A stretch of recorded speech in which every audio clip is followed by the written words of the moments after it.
देखो, पढ़ना तो आपको ही पड़ेगा, चाहे कितना ही अच्छा टीचर क्यों न लाओ। पढ़ना तो आपको ही पड़ेगा भाई। एट लास्ट मेहनत आपको ही करनी पड़ेगी। एक बात बताता हूँ आपको कि जब हम फोन चला रहे होते हैं या कुछ काम कर रहे होते हैं या बिस्तर पर लेटे हैं, तब कोई मच्छर आता है ऐसे बूं करता हुआ, अपने गाने गाता हुआ मच्छर आता है। हम क्या करते हैं, जब वो पहली बार आता है तो हम उसको इग्नोर कर देते हैं, छोड़ देते हैं। 5 मिनट बाद में मच्छर वापस आएगा घूम करते हुए। हम उसको गुस्सा आएगा, थोड़ा आएगा, हम उसको फिर से इग्नोर कर देते हैं, उसको छोड़ देते हैं। लेकिन 3-4 मिनट बाद वो मच्छर वापस आए, तब हम क्या करेंगे?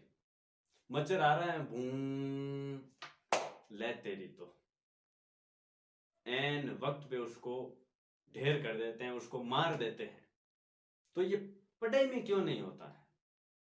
मैं आपसे पूछ रहा हूं, आप मुझे बताओ, ये मामला, ये मैटर पढ़ाई में क्यों नहीं होता है? इस चीज को हम पढ़ाई से क्यों नहीं रिलेट कर पाते हैं?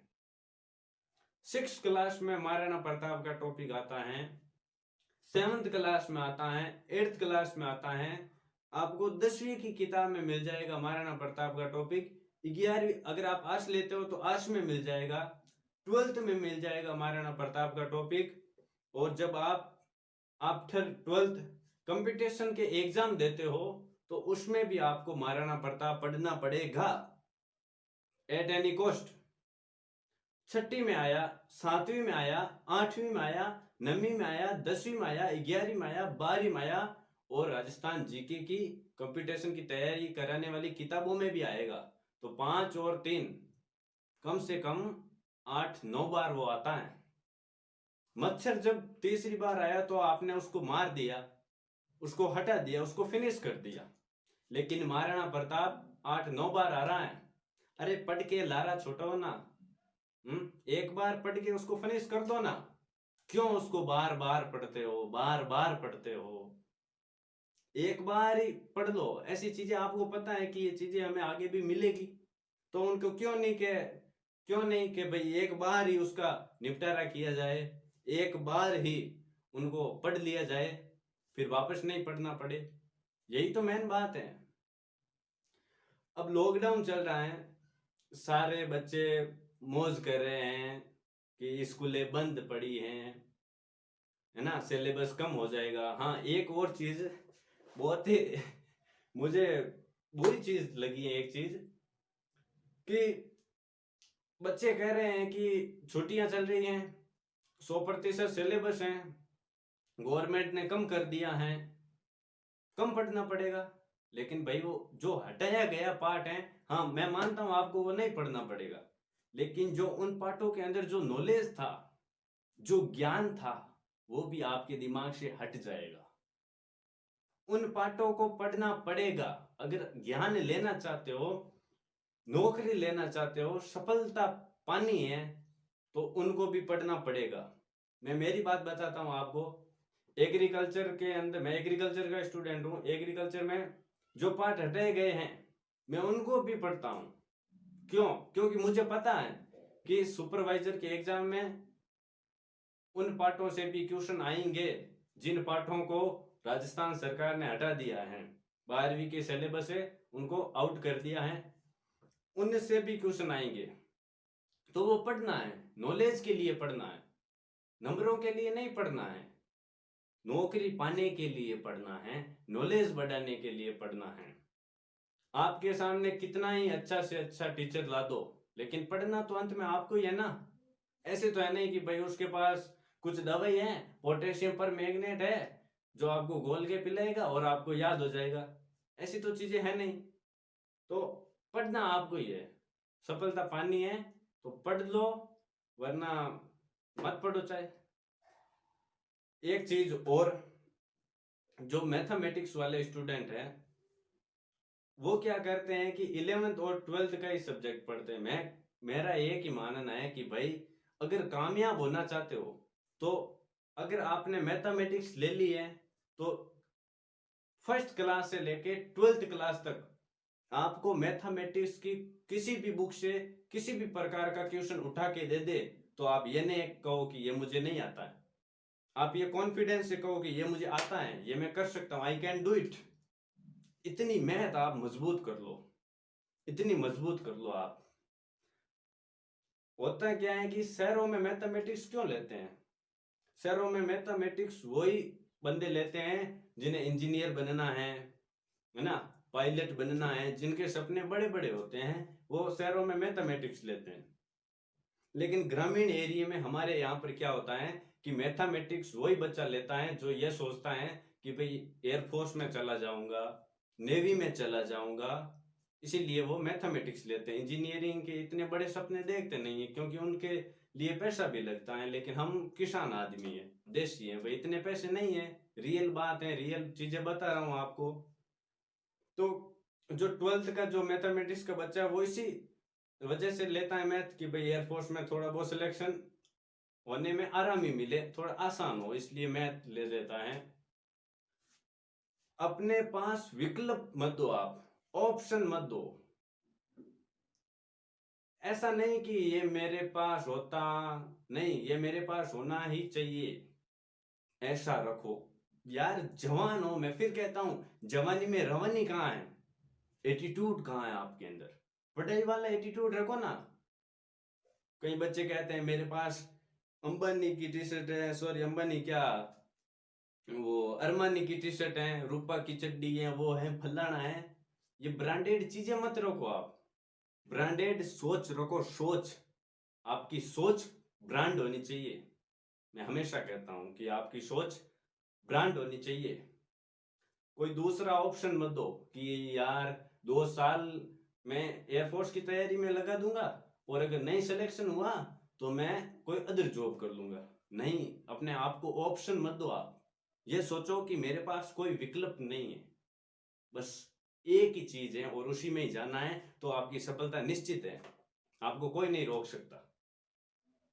राजस्थान यहाँ पे हमारे इस एरिया में क्या होता है, ग्रामीण एरिया में, कि भाई स्कूल है, 12 साल की स्कूल होती है, 12 साल हमको पढ़ना पड़ता है। लेकिन जिनके अंदर लक्कड़ नहीं होते हैं वो फिर भी पढ़ते हैं, 12 साल कंप्लीट हो जाने के बाद में भी पढ़ते हैं, है ना। उनको एक बार विदाई दे दी जाती है, लेकिन कहते हैं ना कि लकड़ नहीं है ना बेपाच आजी है। कोई छोरी ने एक बार अच्छी विदाई दे दे, लेकिन बेमाई लकड़ नहीं है तो बपाची आजी है, आवे नहीं आवे आवेशा। उसी प्रकार क्या होता है कि स्कूलों के अंदर विदाई दे दी जाती है, लेकिन कोई बच्चे के अंदर लकड़ नहीं है, फेल हो जाता है, फिर वो वापस आ जाता है, फिर उसको वापस सिखाया जाता है कि ऐसा करना वैसा करना, फिर वो बड़ी मुश्किल से पास आउट होता है। यहाँ ग्रामीण में क्या होता है कि स्कूल के 12 साल है, 12 साल वो किस लिए है कि आपकी नींव मजबूत करनी है, आपको तैयार हो जाना है। 12वीं के बाद में आप जब 12वीं पास करते हो तो आपकी 18 साल उम्र हो जाती है। अब 18 साल उम्र 16-17 साल हो जाती है, 18 साल हो जाती है। उस उम्र के बाद में तो आपको मैदान में उतरना है। अब आपको मैदान में उतार दिया जाता है, फिर आप कहते हैं यार मुझे खेलना ही नहीं आता है, मुझे लड़ना ही नहीं आता, मैं तो यहाँ सीखूंगा, तो आप हार जाओगे। निश्चित है दुश्मन आप पर हमला कर देगा और आप हार जाओगे। स्कूल के टाइम में आपकी तैयारी हो जानी चाहिए, बहुत ही जबरदस्त तैयारी कर लो। फिर जो भी कम्पिटिटिव एग्जाम आवे, कंपटीशन के जो भी एग्जाम आए, आपको फाइट करना और आपको जीतना है और आपको अपनी मंजिल पानी है। आर्ट्स वाले बच्चे क्या करते हैं कि भाई नाइन्थ, अब देखो एक सोच और है कि 9th में मजे कर लेते हैं, 10वीं में पढ़ाई कर लेते हैं, 11वीं में मजे कर लेते हैं, 12वीं में पढ़ाई कर लेते हैं। गांडू हो क्या? कुछ नहीं होगा ऐसे। पढ़ाई आपको निरंतर करनी पड़ेगी। मैं आर्ट्स वाले बच्चों की बात कर रहा हूं, 10वीं में आपके कितने भी परसेंटेज बने हो कोई फर्क नहीं पड़ता। 45-40 वाला भी आर्ट्स लेता है और जो 90 के आसपास है, 95% वाला भी बच्चा भी कभी कभार आर्ट्स लेता है, तो वो कमजोर की श्रेणी में नहीं माना जाएगा। आर्ट्स मैं देखता हूं, मेरी नजरों में आर्ट्स सबसे अच्छा सब्जेक्ट है, सबसे अच्छा विकल्प है। अगर आपका लक्ष्य है राजस्थान पुलिस में जाना, आर्मी में जाना, पटवारी में जाना, ग्राम सेवक बनना, तो आपके लिए सबसे बेस्ट विषय आर्ट्स है। 11th आर्ट्स में क्या होता है, 11th और 12th में आपकी तैयारी हो जाती है, लेकिन बच्चे तैयारी करते ही नहीं है, करना ही नहीं चाहते ना कि भाई 11th आर्ट्स है, मजे करेंगे, 12th बोर्ड है, पढ़ लेंगे। अरे बोर्ड के नंबर कहीं नहीं देखेंगे, बाद में जब नौकरी के लिए जाओगे ना तो वहां पे बोर्ड के नंबर नहीं मांगेंगे, वहां पर तो आपको नॉलेज कितना वो चेक किया जाता है। तो आप पढ़ो ना, अच्छी प्रकार से पढ़ो, और आप जब भी पढ़ते हो ना नोट्स बनाया करो। खास तौर से मैं आर्ट्स वालों के लिए बताता हूं कि नोट्स बनाने से बहुत ज्यादा फायदा है। आप महाराणा प्रताप एज लाइक जैसे कोई टॉपिक है महाराणा प्रताप, आपने लिख दिया महाराणा प्रताप, कई कई बच्चे कैसे लिखते हैं, महाराणा प्रताप के घोड़े का नाम चेतक था, महाराणा प्रताप के पिता का नाम उदय सिंह था, महाराणा प्रताप की माता का नाम जयवंता बाई था, महाराणा प्रताप के पुत्र का नाम अमर सिंह था, उसका जन्म 9 मई 1540 को कुंभलगढ़ के कटारगढ़ दुर्ग में बादल महल में हुआ था। ऐसे नोट्स नहीं होते हैं लल्ला, ऐसे नोट्स नहीं होते, ये एक थ्योरी हो जाती है, और थ्योरी बहुत ही मुश्किल से माइंड में घुसती है। नोट्स ऐसे बनाओ, महाराणा प्रताप जन्म 9 मई 1540 को, पिता उदय सिंह, माता जयवंता बाई, पुत्र अमर सिंह, ये नोट्स हो गया ना। नोट्स एक बार देखने से लगभग 80-90% माइंड में घुस जाता है, वापस सिर्फ पढ़ने की जरूरत नहीं, उन्हें रटने की जरूरत नहीं होती है नोट्स को। आर्ट्स वाले बच्चे 11th से ही नोट्स बनाना शुरू कर दे, आपके पास तैयारी के लिए 2 साल एक्स्ट्रा हो जाएंगे 11th और 12th। अगर आर्ट्स वाला बच्चा 11th और 12th में जी जान लगाकर पढ़ाई करता है, नोट्स बनाकर निरंतर पढ़ाई करता है, एक रूटीन बनाकर, तो उसकी सफलता निश्चित है। आप आर्ट्स ले रहे हो, आप 2 साल से नोट्स बना रहे हो, तैयारी कर रहे हो, तो आपको मैथ लेने की जरूरत नहीं। मैथ वाला बच्चा आपके कदमों में होगा, एग्रीकल्चर वाला बच्चा आपके कदमों में होगा, बायोलॉजी वाला बच्चा आपसे पीछे होगा, ये सभी सब्जेक्ट के बच्चे पीछे होंगे अगर आप आर्ट्स वाला बच्चा नोट्स बनाता है तो। क्योंकि एक्चुअल में होता क्या है कि साइंस वाला बच्चा 11th और 12th में जीके को हाथ भी नहीं लगाता है, जीके पढ़ता ही नहीं है, क्योंकि उसको टाइम ही नहीं मिलता है। वो साइंस की ही चीजें पढ़ता है, बायोलॉजी की ही चीजें पढ़ता है, केमिस्ट्री पढ़ता है, फिजिक्स पढ़ता है, मैथमेटिक्स पढ़ता है, एग्रीकल्चर पढ़ता है, उसको टाइम ही नहीं मिलता है जीके पढ़ने के लिए। तो वो क्या करता है कि आफ्टर 12th जब नौकरी आने वाली है, एग्जाम आने वाला है, उस टाइम वो 1-2 महीने जीके पढ़ता है, और उसके जीके में अक्सर नंबर कम आते हैं। तो आर्ट्स वाले बच्चे के पास बहुत टाइम है, आप 11th में ही नोट्स बनाओ, और एक आर्मी में और पुलिस में जाने के लिए रनिंग अभी से ही शुरू कर दो, दौड़ना अभी से ही शुरू कर दो, आप लक्ष्य बना लो। आप, मेरा एक ऑलरेडी वीडियो आया हुआ है लक्ष्य के ऊपर, आपकी अगर और इच्छा है तो मैं एक और बना दूंगा। एक लक्ष्य बनाओ आप कि मुझे राजस्थान पुलिस में जाना है, तो आप दौड़ अभी से स्टार्ट कर दो।